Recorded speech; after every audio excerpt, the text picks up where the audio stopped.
Hi, everybody. Welcome to Coach's Playbook with Paul LaPolice, your home for elite CFL breakdown and analysis. Today, we're going to talk about the Hamilton Tiger Cats. We're going to talk about their defense, what they've been doing successfully. So first and foremost, when you win football games, it's because you win the turnover margin. And what's been crucial, they've won their last 3 football games. What have they done? They won the turnover margin in all those games. Let's talk about the defense. In their last 4 games, they have 11 takeaways, almost 2.75 takeaways per game. So that's just takeaways. But then if the offense doesn't turn it over and they've done a better job of protecting the football, you win the turnover margin. So their turnover margin in their win against Toronto, +1. Win against Ottawa, +4. Win against Toronto last week, +1. And actually, their loss to Winnipeg, they actually won the turnover margin and were +2. That was in Chris Jones' first game as defensive coordinator. So it'll be interesting to see how they go down the stretch because they're doing really good things on defense to take the football away. Bunch of interceptions, couple fumble recoveries. We're going to take a look at some of those and see what they're doing good defensively. Before I go, please subscribe to the page and turn notifications on. It's going to alert you as we're posting new stuff, and hopefully you like the stuff we're posting out here. So, all right, time to open the playbook on the Tiger Cats defense.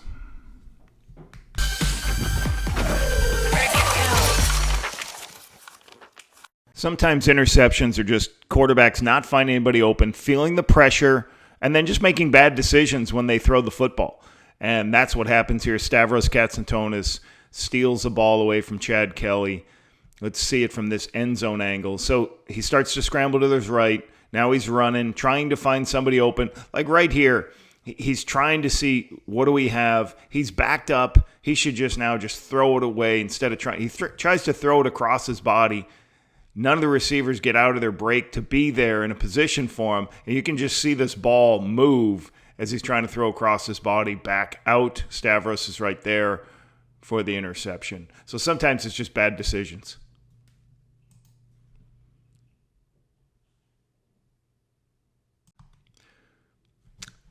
Zone coverage allows you to have more opportunities when the quarterback's not accurate with the throw. You know, this is a PI. I know the command center didn't rule this, but like you can see that guy gets impeded right there. It's before the ball's there, and he pushes him right in the back, but I'm not going to belabor that. So here's what's happening from a pattern concept.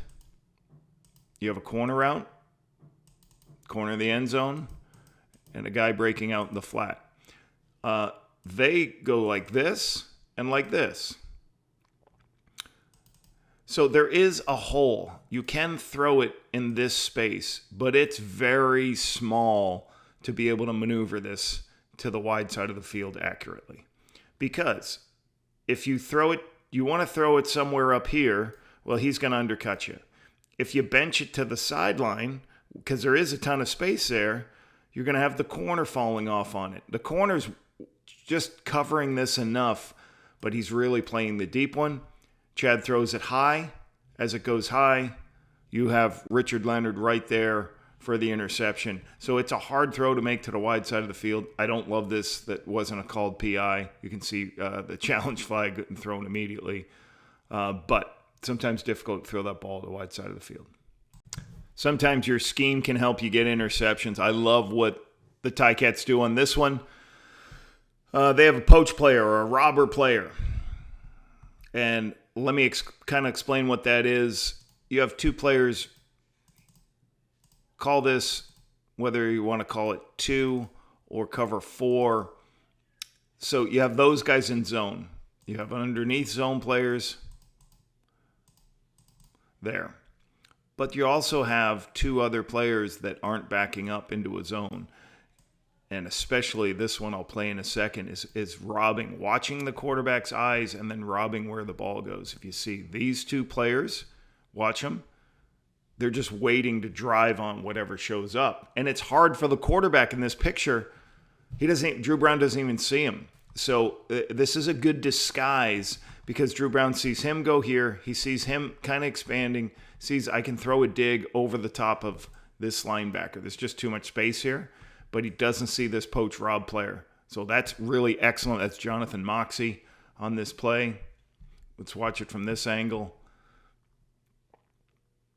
So zone player, zone player, zone player, zone player, underneath, underneath, underneath. You say, well, there's a lot of space left available. Yes, because two players weren't in underneath zones because they're dropping down once they see the quarterback's eyes. So watch this. There's Moxie right there. Good scheme by the Ticats to get this interception against Ottawa. One of the things you hate as an offensive coordinator is defensive backs and man coverage sitting on routes. And what does that mean? They just don't back up. So this is man coverage right here. And he's just sitting and waiting for the curl route. So he's sitting underneath, so it's hard to come back to the ball. One of the reasons they can sit, these guys can be physical at the line of scrimmage, and they can sit on routes is because they have help over the top. There's two safeties here. This is called two deep man under. So watch Richard Leonard. He starts running, but he doesn't really get out of his back pedal. You're running a curl route. Curl routes are hard with inside position. Leonard's right there, makes the play. This is a really good play. Spectacular man-to-man coverage, and just beats him out of the break to make the interception. Let's watch it from this angle. Okay, it'll be right here.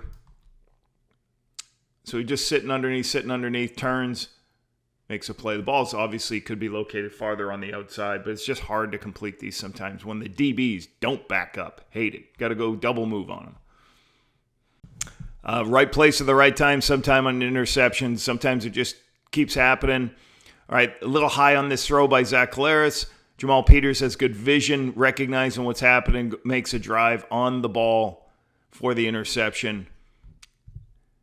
You can see, Zach, this is great by Zach pulling out there. He's a little high with his throw. Now he's trying to throw over the top of Wilson to Brady Oliveira. He gets away from a little bit. Jamal Peters is right there for the interception.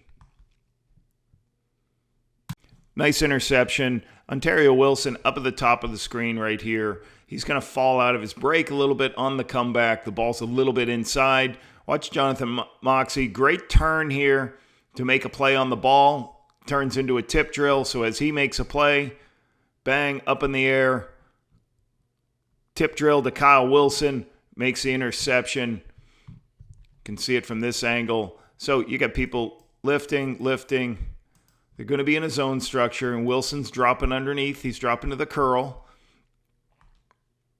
And the ball just it's a great tip by Moxie, straight up in the air. Good bounce for the Ticats. So things are going their way with interceptions, fumbles. So 8 takeaways since Chris Jones has taken over on defense.